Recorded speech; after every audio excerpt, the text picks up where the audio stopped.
All right, Metro Detroit golfers, it's Tuesday, and we're here with the Tuesday tip of the week. I'm Chad. And I'm Ben.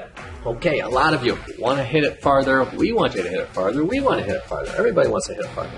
The $1,000,000 question is how are we going to train to do that?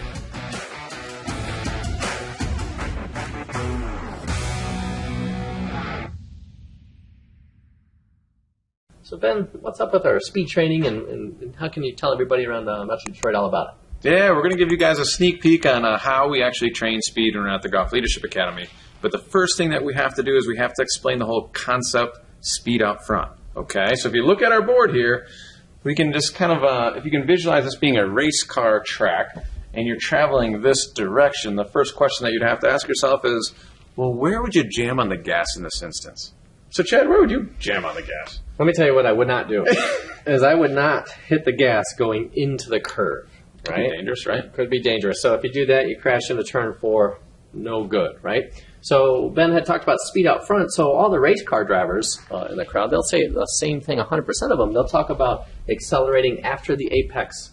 So on the way out is where they're then going to hit the accelerator and put the speed on, yeah? You got it. Very good. So how does this relate to golf? Well, that's where we're going to jam on the gas in our golf swing, believe it or not. So we're not saying that this is where the club head is actually traveling the fastest, but one of the things that we will tell you, when you have the intention of speed out front, your speed will jump. We see it every day at the Golf Leadership Academy.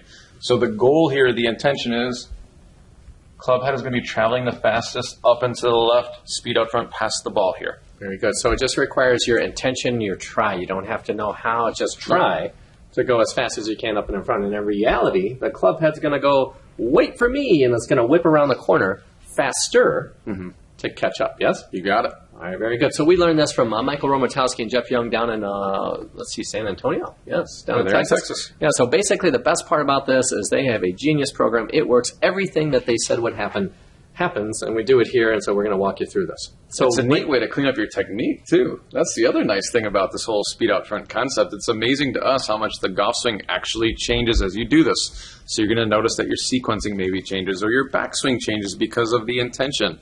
For some people, it's really hard to get speed out front here if they have a super long, unorganized backswing. So there's going to be a lot of magic that happens as you continue to train your speed. That is true. So a lot of folks would think, well, if I swing faster, that's a bad swing. And then not necessarily. Not necessarily. So what we learned is going through this way is actually improves people's technique, cleans up a whole bunch of stuff, and gives people the permission to go faster. We just have to know where and when to go faster, yeah? You got it. So on the way up and out. Okay. You ready to rock? Yeah. So Ben's going to do this, and I'm going to basically talk him through it. All right, my friend. So everything you do, I want you to focus upward and outward. Give us 6 swings. Not trying to break it into parts or pieces. We're going to go up with it. This thing's heavy. I know. So because we use this one, it's pretty heavy. We're going to ask you to swing it pretty slow. So if you have a broom at home, you could swing. So anything with some weight on it. So we're not going to try to go fast just yet. We're just going to get the motion, the energy directed upward, just like Mike and Jeff down at Mach 3 had told us to do. All right. So back to our one motion concept. We're not trying to break this into parts or pieces. There's no energy directed down to the ball. We don't want to crash into turn 4. We want to keep flowing. So as these bats get a little bit lighter, Ben's going to pick up the speed a little bit. So when people come here at Golf Leadership Academy and work on speed training, this is basically one of the first things that we'll introduce folks to, just to get that sensation of getting everything moving upward and in front of them. So I'm at about 70% with my speed right now. The one thing that we'd recommend as you do this is you actually have some recovery time in between, so you're not trying to wear yourself out as you're doing speed training. Chad's going to wear me out because we're trying to keep the video under 8 minutes. This is not how we do it with you. And then so as these bats are getting lighter for Ben, he's going to start picking up the speed. And where and when he's picking up that speed, we can see that he's trying to go faster up and in front. Can't emphasize this enough. And then furthermore, we can't emphasize just committing to it and only it versus all the other things that you may think are important. Keep your head down, keep your left arm straight. We're going to toss all out the window and just start going faster. Okay. So it's as fast as you got. So the last one is the lightest one. And then just ask Ben to go as fast as he can go, not trying to control anything. There we go. So now we're starting to give him some permission to go fast. Okay. You out of breath? Yeah. Starting to sweat, man.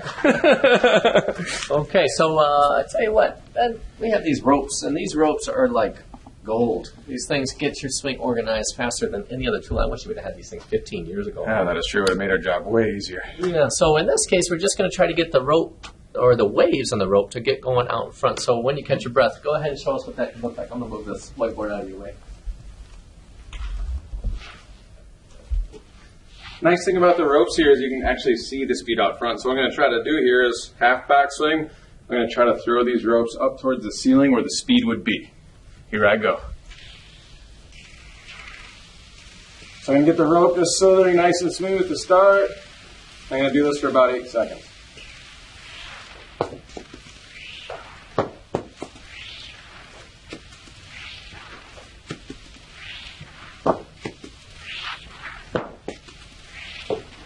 Okay. So the beautiful thing about these ropes is they get everybody to look like that without all the words. You know, I wasn't trying to coach you through it or get in the way, and really the ropes organize it. So that's one of the things that we think is so genius about the Mach 3 is it's not a bunch of words and descriptions. It's just a bunch of doing. What do you think? You think you want to go get a driver in the way, or would you show them how left hand, right hand works? I could do left hand, right hand real quick too. So the next thing we're going to do is left hand only. So same thing. We're just going halfway back with a backswing. I'm gently going to toss the ropes up towards the ceiling. I'm going to go for about another 10 seconds. I'll try not to use any wrists as I do this. So if you notice what I'm doing, so I'm trying to use body rotation to get the speed out front. So notice it doesn't look like this. I'm using my body to actually throw the ropes upward. Yeah, so I definitely see a lot of up energy going through there, which is a fantastic thing. Okay, now I can do right arm only. Yeah.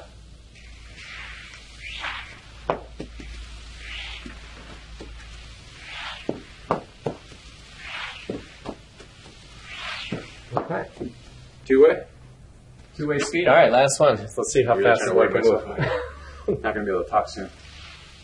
So two-way speed. Now I'm going as fast as I can, left and right. I'm trying to get this snake or this rope to look like a slithery snake here. I'm going as fast as I can, left and right. Oh, don't forget to breathe when you do this. This is like a 6 to 8 second short burst of energy. So let's go measure a couple. Then we'll show you how to measure this at home. So with the idea of speed out front in mind, that's all we're going to do when the ball gets in the way.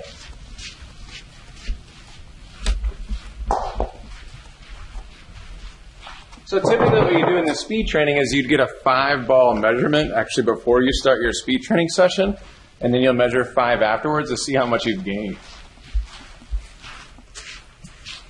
Okay, so when you're measuring your club head speed, the only thing we're measuring is club head speed. So we'd ask you not to worry about the direction or anything else. It's just when the ball's in the way, can you commit to going as fast as you can up and in front? All right, so 107 was the first number on the board. See if you can make it go faster than that. Here we go. You gotcha. He's out of breath.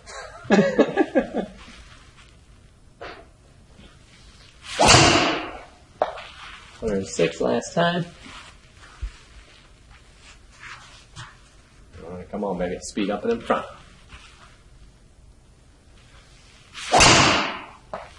108. You got 110 in you today? I can do it. He's huffing and puffing. So when you're measuring, so whatever you're measuring with, only use the club head speed as an example. 109. Call it a day. All right, so speed training, it's important that you know that we're trying to take that speed and energy up and in front. That is the most important part. And when you train for speed, only train for speed. That's it. Nothing more than that. Yep. Nothing more, nothing less. And then the more parts and pieces you bring to the party, the slower it gets. So that doesn't work, yes? Yeah, and I can tell you from my own experience. So we haven't had a lot of time to do speed training yet this year, but when Mike introduced us to it, I did it for 6 weeks. Literally went from my playing speed being 99, 100 to 115. Right. It works.